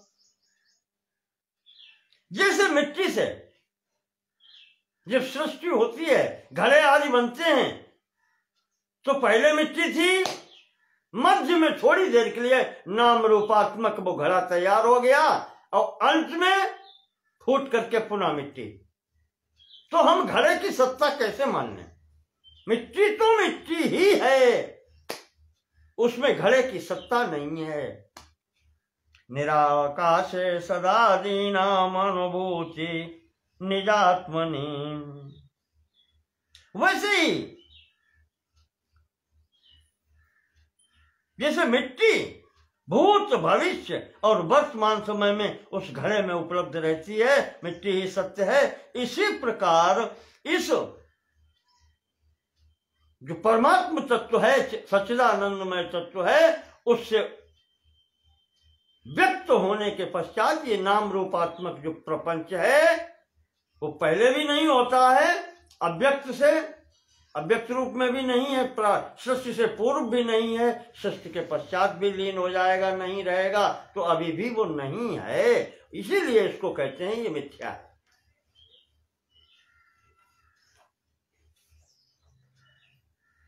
तो इस प्रकार से जैसे मिट्टी की स्थिति बताई, वैसे ही भगवान विद्यारण्य स्वामी जी कहते हैं कि सच्चिदानंद ब्रह्म जो है उसके तीनों गुण, सत्य, चित्त और आनंद, अस्ति, भाति और प्रिय, ये तीनों गुण इसमें सब में व्याप्त है। तो अवकाशे विस्मृतेषु तत्र किं भाति ते वदो, शून्यमेवेति चेदस्तु नाम तादृग् विभाति।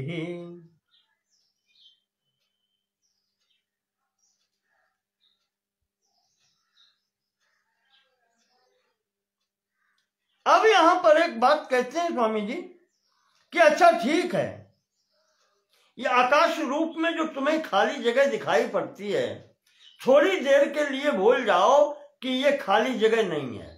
अवकाशे विस्मृते अथ, हम विस्मृत कर दिया, ये भूल गए कि ये खाली स्थान नहीं है।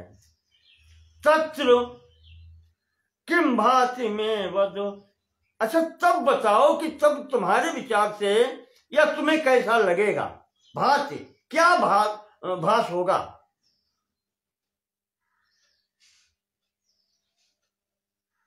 शून्य मेरे, क्या शून्यता हो जाएगी, कुछ भी नहीं रहेगा, शून्यता हो जाएगी।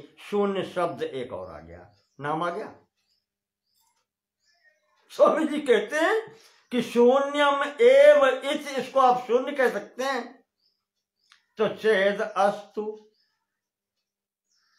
यदि आप ऐसा करते हैं तो अस्तु, ठीक है, यही रखो।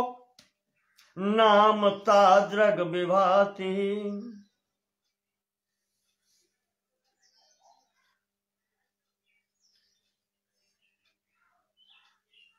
तो शून्य ही अगर नाम रख लिया तो कुछ तो रहा। अवकाश को हटाने के बाद में आकाश का जो स्वरूप दिखाई पड़ रहा है, जो रूप दिखाई पड़ रहा है, ये भूल जाए, मान ले कि ये है ही नहीं, तो ये भूल जाए तो उसको आप क्या कहेंगे, शून्य कहेंगे। स्वामी जी कहते हैं मेरे कहने का तात्पर्य ये है कि कुछ भी आप कहो, इसको हटा करके भी कुछ तो सत्ता रहती है, वही सत्ता है। तादृक्त्वादेव तत्सत्वम औदासीन्येन तत्सुखम।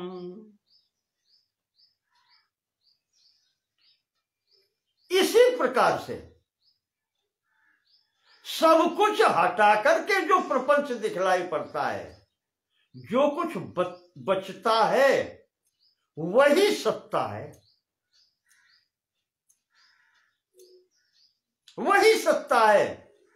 क्योंकि अधिष्ठान तो मानना पड़ेगा ना, कुछ तो है जिसमें कुछ आभास हो रहा है। अगर रस्सी नहीं होगी तो सर्प कहां दिखाई पड़ेगा, ठूंठ नहीं होगा वृक्ष का तो आदमी उसमें कैसे दिखाई पड़ेगा। भ्रम से भी सही, भ्रम के लिए भी उसकी आवश्यकता है।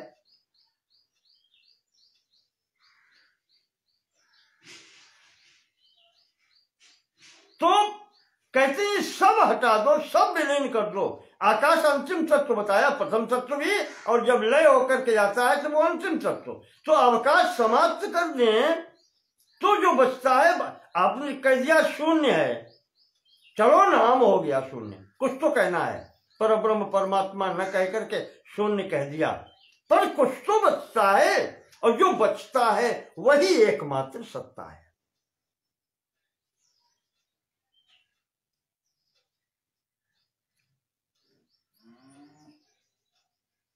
ये सत्ता सिद्ध हो गई कि सबको हटा करके जो बचता है वो सत्ता है, ये सत तत्व है।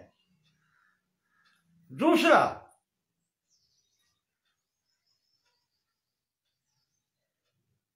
जिस स्थिति में न तो सुख है और न दुख है,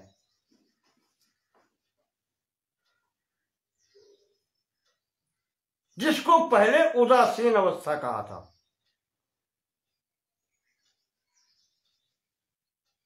न सुख से राग और न दुख से द्वेष, न सुख पाने की इच्छा,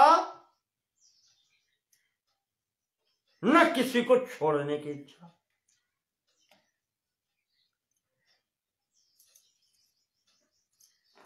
अनुकूल को न पाने की इच्छा, प्रतिकूल को न छोड़ने की इच्छा। जहां पर अनुकूलता और प्रतिकूलता दोनों भाव समाप्त हो गए हैं, उस उदासीन अवस्था में जो सुख मिलता है वही आनंद है। जहां पर सभी द्वंद्व समाप्त हो जाते हैं, राग द्वेष इत्यादि, ये द्वंद्व जितने सुख दुख, लाभ हानि, जय पराजय, ये समस्त जहां समाप्त हो जाते हैं, वो उदासीन अवस्था जो कही जाती है, वहां जो आनंदानुभूति है वो यत्तन्निजम सुखम। उस उदासीन अवस्था में अनुकूल्य प्रतिकूल्य हीनम, जहां पर अनुकूलता का अभाव है और प्रतिकूलता का भी अभाव है, यत्तन्निजम सुखम, वही तो निज स्वरूप सुख स्वरूपता है, निजानंद जिसको कहा।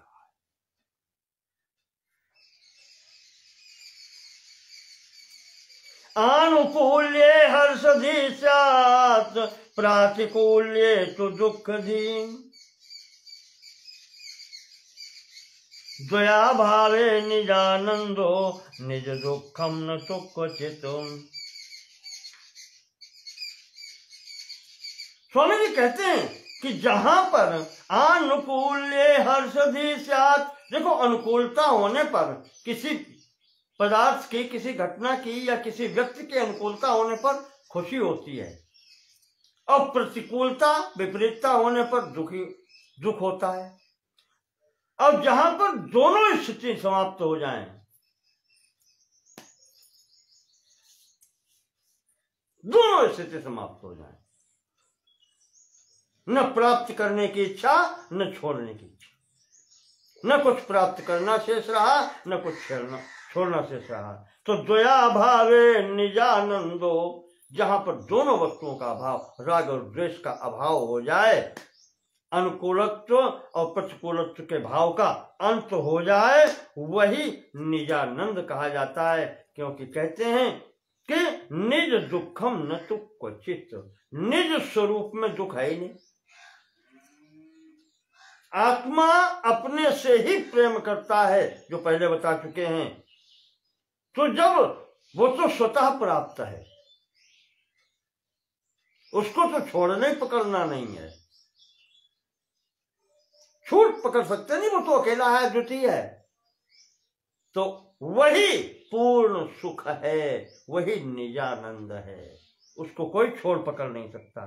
निज दुखम न तु क्वचित्, और उसमें दुख नाम की कोई वस्तु है ही नहीं। निजानंदे स्थिरे, जो व्यक्ति अपने स्वरूप में स्थित है, अपने आनंद में मग्न है,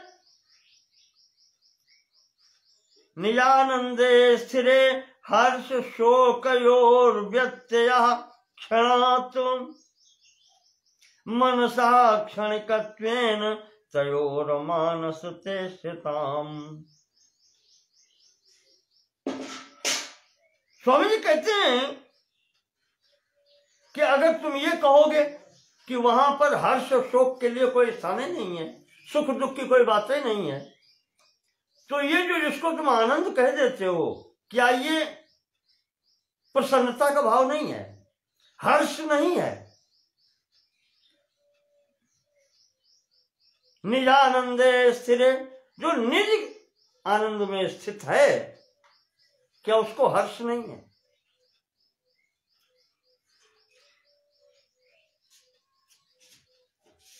तो कहते हैं कि हर्ष शोक कयोर व्यत्ययः क्षणात्,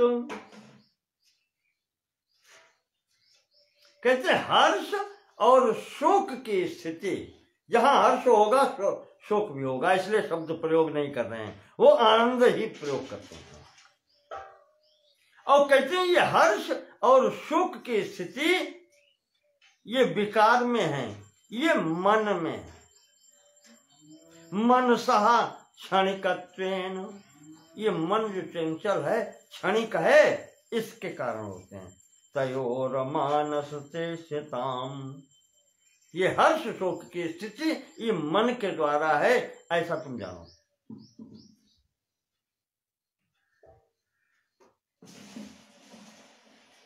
वो निजानंद जो है वो तो नित्य है, उसमें कोई घटा बढ़ाव नहीं होता है। वो आनंद जिसको कहें परमानेंट है, चिरस्थायी है, सदा स्थायी है, अनपाई है, जिसका कभी नाश नहीं। और ये हर्ष और शोक जो शब्द प्रयोग करते हैं ये क्षणिक हैं और ये मन के कारण होते हैं। तो जो व्यक्ति निजानंद में स्थित है उसमें अगर ऐसी स्थितियां दिखाई पड़ती हैं तो कहते हैं शरीर जब तक है तब तक मन की स्थिति रहेगी। ये मन का क्षणिकत्व होता है, कभी हर्ष कभी शोक। उस कारण स्वरूप आत्मा में ये कुछ नहीं है। आकाशे प्येवमानंद सत्ताभाने तु सम्मते, इसी प्रकार से वो जो आकाश तत्व है, प्रथम विकार जो आया था आत्मनः आकाश संभूता, उस आकाश में भी ये तीनों स्थितियां हैं। सत्ता भी है, उसका भान भी होता है और आनंद भी है, क्योंकि वो कारण से कार्य रूप में परिवर्तित हुआ है। तो कारण के गुण कार्य में होते हैं। एवं आकाशे अपि आनंदः, आकाशेप्यमेव आनंदः, आकाशेप्येवम् आनंदः सत्ताभाने तु सम्मते। जैसे आत्मा में ये तीनों गुण हैं, ऐसे आकाश में भी ये आनंद की सत्ता है और भान भी है, क्योंकि आकाश का भान होता है।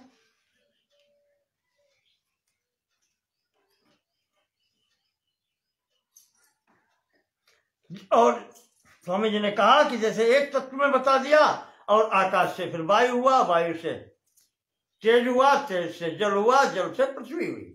तो ये कारण रूप से कार्य परिवर्तित होने के कारण कारण के सभी गुण सर्वत्र रहते हैं। गति स्पर्श वायु रूपम, ये सब बता चुके पहले कि वायु में कौन गुण है। गति स्पर्श वायु रूपम, वायु में शब्द उसका गति और स्पर्श वायु का अपना स्वरूप है, ये दो गुण उसके हैं अपने। और उसमें वहनेर दाह प्रकाशने, अग्नि में अपने दो गुण हैं, जलाने की प्रक्रिया और प्रकाश देने की प्रक्रिया। जलस्य द्रवता, जल का एक गुण है द्रव रूप होना और शीतल होना भी है। भूमि काठिन्यम चेतिनिर्णयः, और भूमि में का गुण है कठिनता, कठोरता।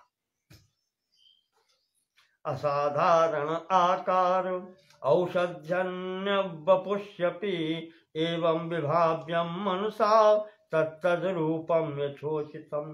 और उसी पृथ्वी से अनेक प्रकार की औषधियां और ये जीव उत्पन्न होते हैं, तो कारण इन सब का वही परब्रह्म परमात्मा है। तो अस्ति भाति और प्रिय गुण ये सब में अनुगत होते हैं।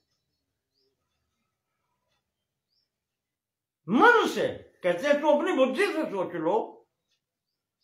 मनसा विभाव्यताम एवं विभाव्य मनसा तत्तद रूपम यथोचितम, वहां आप निर्णय कर सकते हैं। अनेकधा विभिन्नेषु नाम रूपेषु चैकधा, यद्यपि नाम और रूप के अनुसार विभिन्न वस्तुएं दिखाई पड़ती हैं। घट अलग है, पट अलग है, कहीं पुष्प है, कहीं वृक्ष है, कहीं पशु है, कहीं मनुष्य है। ये नाम रूप अलग अलग हैं, पर सत्य, चित्त और आनंद स्वरूपता में जो वो एक तत्व है, सच्चिदानंद स्वरूप, उसमें कोई अनेकता नहीं है, वो तो एक है। और इस विषय में किसी का मतभेद नहीं है। मैंने कहा आत्म सत्ता से कोई निषेध नहीं कर सकता। सब छोड़ते चले जाओ, अंत में जो एक सत्ता बचती है उसका निषेध कोई नहीं कर सकता कि मैं नहीं हूं। निस्तत्व नाम रूपे द्वे जन्मनाश युते च्युते। ये जो नाम और रूप हैं ये निस्तत्व, इनमें कोई तत्व नहीं है, ये कल्पित हैं। नाम भी कल्पित है और रूप भी कल्पित है।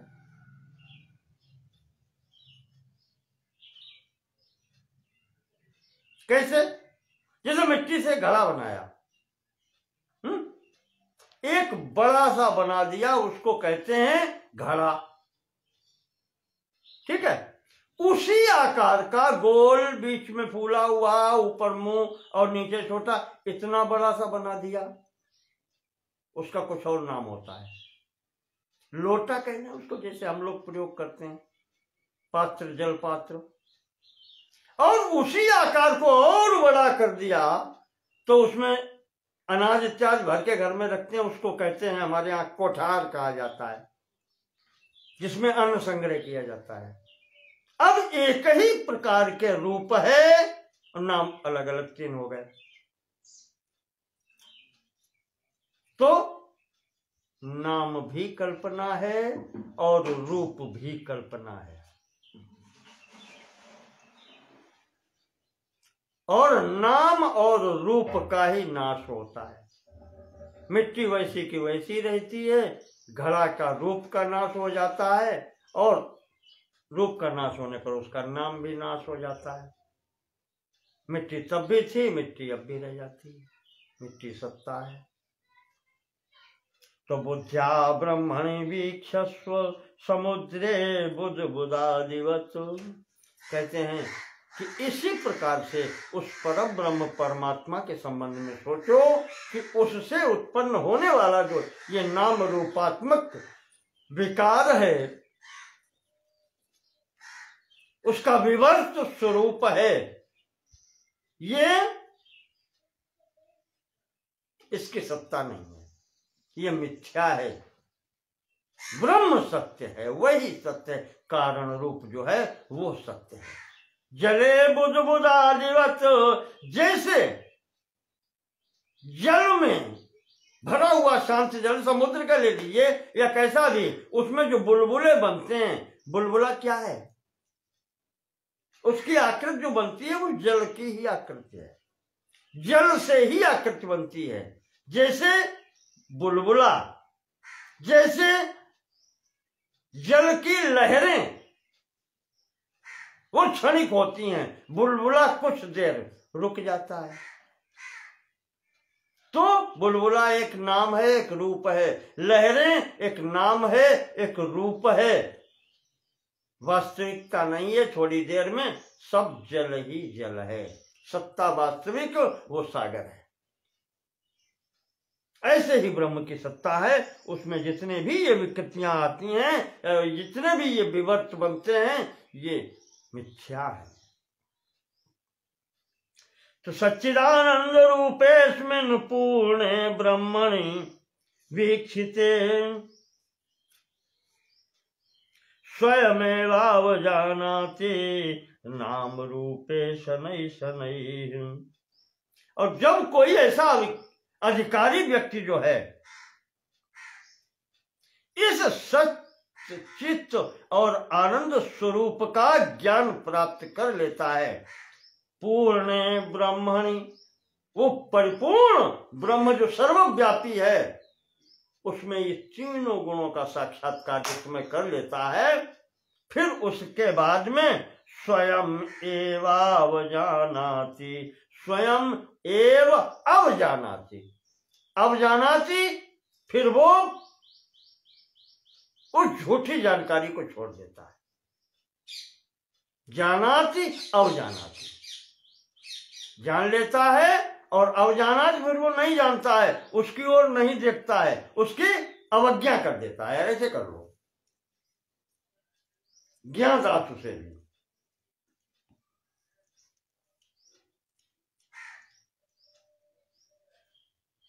उसकी अवज्ञा कर देता है, उसकी अवहेलना कर देता है, उसका तिरस्कार कर देता है, वो उसकी तरफ देखता ही नहीं है। स्वयं एव अवजानाति, जो कौन किसकी? नाम रूपे शनै शनै। जब वो उस स्वरूप सच्चिदानंद में पूर्ण ब्रह्म को जान लेता है तो फिर इनकी वो अवहेलना धीरे धीरे हो ही जाती है, कर देता है। यावद यावद अवज्ञा सा स्यात्, और जब तक वो इनकी अवज्ञा करता रहता है, तावत तावत तदीक्षणम, तब तक उसका ईक्षण होता रहता है, साक्षात्कार उस ब्रह्म का रहता है। और यावद यावद वीक्षते तत्तावत तावद उभेत्यजेतु, और जितना उसका संपर्क हो जाता है उस परिपूर्ण ब्रह्म से, जितना पास पहुंचता जाता है, उतना ही इन समस्त प्रपंचों से उसका छुटकारा होता जाता है। जितना पास पहुंच जाता है, और जब उसे वो अपरोक्षानुभूति हो जाती है कि सोहम अस्मि, अहम अस्मि, मैं वही हूं, मैं ही वो हूं, तो फिर ये समस्त चीजों वस्तुओं से, प्रपंच से छुटकारा स्वतः हो जाता है, या ये सब फिर आत्म स्वरूप ही हो जाता है, जिसको कहते हैं पंडिता समदर्शिना शून्य चैव सुपाके च। तो वो स्थिति हो जाती है कि संपूर्ण जगत प्रपंच अपना ही अंश लगने लगता है। ऐसा कह लो, अवहेलना भी हो जाती है और वो अपना अंश भी हो जाता है। तदभ्यासेन विद्यायाम सुस्थितायाम अयम पुमान, ये जब अभ्यास पूर्ण हो जाता है, वो जो ज्ञान की प्राप्ति हो जाती है और उसमें अच्छे ढंग से वो स्थित हो जाता है। सुस्थितायाम अयम पुमान, ये व्यक्ति, ये साधक, ये मुमुक्षु जब ऐसी अवस्था में स्थित हो जाता है तो जीवन एव भवेन मुक्तो वपुरस्तु यथा तथा, वो व्यक्ति जीवित होते हुए ही मुक्त हो जाता है। फिर ये वपु अस्तु यथा तथा, फिर ये शरीर रहे ना रहे कोई अंतर नहीं पड़ता।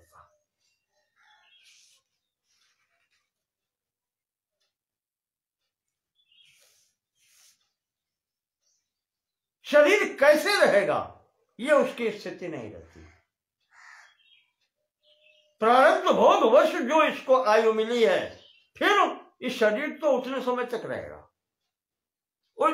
उस व्यक्ति को फिर इसके पोषण की चिंता नहीं रहती।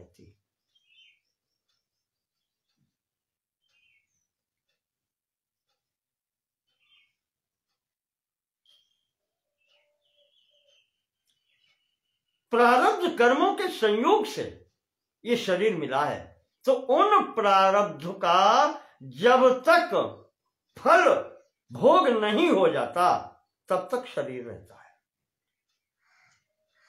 आपको पहले बता चुके हैं, तत्व ज्ञान हो जाने के बाद में फिर कर्मों से संबंध नहीं रहता। उन कर्मों से जो यहां पर वो तत्वज्ञानी कर रहा है, क्रियमाण जिसको कहते हैं, उससे कोई संबंध नहीं रहता, न उसका कोई फल होता है। और जो संचित गठरी बैंक में जमा थी, उससे भी उसका कोई तात्पर्य नहीं रह जाता। तात्पर्य केवल इससे रह जाता है जो ये शरीर है, ये प्रारब्ध के जितना भाग इस शरीर के लिए मिला है उसका तो भोग करना ही पड़ेगा। ना भुक्तम क्षीयते कर्म कल्पकोटि शतैरपि, ये सिद्धांत है। अवश्यमेव भोक्तव्यम कृतम कर्म शुभाशुभम। ब्रह्म वैवर्त, देवी भागवत, शिव पुराण आदि हर स्थान पर ये आता है कि जो भी कर्म आपने किए हैं उनका फल तो भोगना ही पड़ेगा, अच्छा हो या बुरा हो, उनसे छुटकारा नहीं हो सकता। लेकिन तत्व ज्ञानी को बस यहां पर छूट होती है कि प्रारब्ध जिन कर्मों के कारण ये मनुष्य शरीर मिला है उन कर्मों का भोग करना पड़ेगा। शेष जितने भी